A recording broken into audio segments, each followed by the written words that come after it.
খেতে হলে হাঁস পুড়তে হবে অনেকগুলো। এই ভয়েসটা আমি একটা রিলস ভিডিওর মধ্যে দিয়েছিলাম, সেটা নিয়ে অনেকে মজা করছো, হাসাহাসি করছো, আমার ভীষণ ভালো লাগছে। হ্যালো এভরিওয়ান, আসসালামু আলাইকুম, সবার কি অবস্থা, কেমন আছো? আলহামদুলিল্লাহ আমি অনেক অনেক ভালো আছি। কয়েকদিন আগের এই ভিডিওটা হচ্ছে আমি রিলস আপলোড করেছিলাম ছোট ছোট কিছু কিউব নিয়ে, যে মায়ের হাতের হাঁসের মাংস। আমি তোমাদেরকে বলছিলাম যে হাঁস পরিষ্কার করার একটা টেকনিক আছে, সেটা কিভাবে করে আমি পুরো ভিডিও তোমাদের সাথে শেয়ার করব। এই ভিডিওটার মধ্যে আজকে আমি দেখাবো যে হাঁস কিভাবে পরিষ্কার করার একটা টেকনিক, কিভাবে পরিষ্কার করে, দেন হচ্ছে হাঁস রান্না আর হাঁসের সাথে খাওয়ার জন্য কি বানাবো।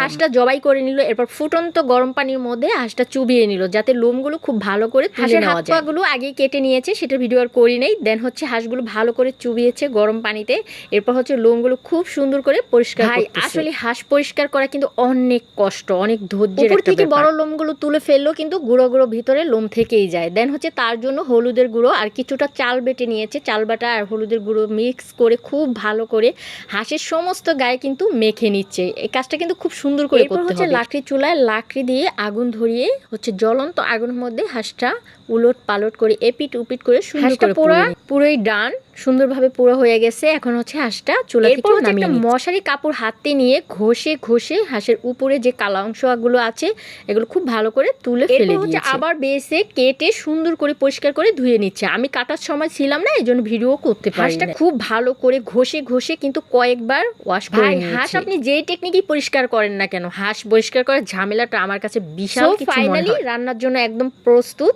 দেখতেই পারছো কত সুন্দর করে পরিষ্কার করে সুন্দর করে ধুয়ে নিয়েছে। রান্না করার জন্য একদম শিলপাটায় তাজা তাজা ফ্রেশ মশলা বেটে নিয়েছে, কোনো রকমের ফ্রিজের মশলার মধ্যে ছিল এখানে আদা, রসুন, পেঁয়াজ, জিরা, ধনিয়া, এগুলো হচ্ছে শিলপাটা সুন্দর করে মিহিন করে বেটে নিয়েছে, আর সাথে পেঁয়াজ কুচি, গরম মশলা, যা যা লাগে সবকিছু রেডি। এখন জাস্ট রান্না করবে। আর রান্না করার সময় যখন মশলাটা সব মশলা দিয়ে কষিয়েছিল তখন আমি কাছে ছিলাম না, এই জন্য ভিডিও করতে পারি নাই। সো আধা দিয়ে আমি চলে আসছি।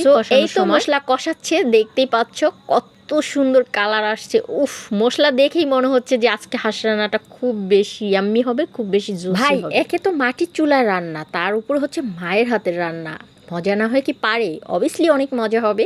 আগেই বললাম যে অনেক মজা হবে। কারণ কি জানো, কারণ ভয়েসটা তো খাওয়ার অনেক দিন পরে দিয়েছি, সো আমি তো জানি এটা টেস্টটা মশলা কষানোর পরে মাংসগুলো দিয়ে আবার খুব ভালো করে কষাচ্ছে। আমি ভাই একটু পরে পরে এসে একটু একটু করে ভিডিও করে নেই, এজন্য A to Z ভিডিও দেখাতে পাচ্ছি না, একটু একটু কাট করে মশলা কষানোর পরে মাংসগুলো দিয়ে সামান্য একটু পানি দিয়ে জাস্ট মাংসটা কষাচ্ছে তো কষাচ্ছে, কষাচ্ছে তো কষাচ্ছে, কষাতে কষাতে একদম কালো কালো বানিয়ে। তোমরা জাস্ট কালারটা দেখলেই বুঝতে পারবা যে এটা খেতে কতটা মজা হয়েছে। শুধু কি হাঁস রান্না করলে হবে? হাঁস খাবো কি দিয়ে? এই জন্য আমার আম্মা চাল ব্লেন্ডার করে এখানে হচ্ছে চাপটি পিঠা বানিয়েছে। মানুষ হচ্ছে সিরিয়াল দিয়ে ভাইরাল শাকিলার হাতের হাঁসের মাংস চাপটি পিঠা খেতে যায়। আমি তো কখনোই যাব না। নিজের চোখে না দেখা পর্যন্ত যে হাঁস কিভাবে পরিষ্কার হচ্ছে সেই হাঁস আমি কখনোই নিজের চোখে হাঁস বাসা দেখে দেন হচ্ছে নিজে একটু পরিষ্কার করে দিয়ে দেন হচ্ছে আমি সেই হাঁসই খাবো। তাছাড়া তো মা রান্না করছে, সো এটার সাথে তো তুলনা হয় না। তো আজকের মতো এই পর্যন্ত, আল্লাহ হাফেজ।